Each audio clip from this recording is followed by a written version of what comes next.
I've just finished my court hearing today for a Filipina who has been in the UK on the basis that she's caring for an elderly British citizens. And it was important because she's been in the UK illegally.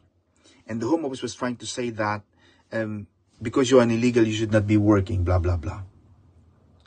But I had advised the judge, I have made my legal submission to the judge before an immigration court, saying that despite my client being guilty, she's only guilty of an immigration offense, which does not warrant aggravating circumstances.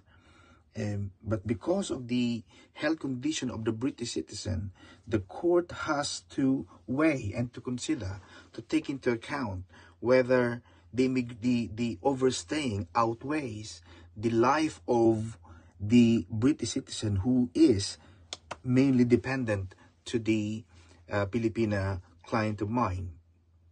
So nakakatuwa because obviously I addressed to the judge that there are many cases about this particular, relevant to this particular case, such as the case law of Cugatas and the case law of Lama.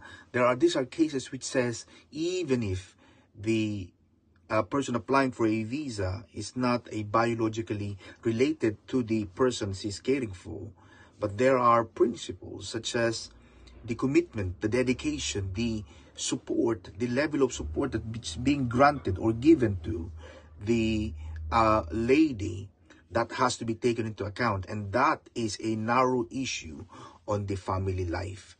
So I made my submission to the judge, and I hope that the judge will be with me na maaprubahan itong ating kababayan despite of her being an overstayer.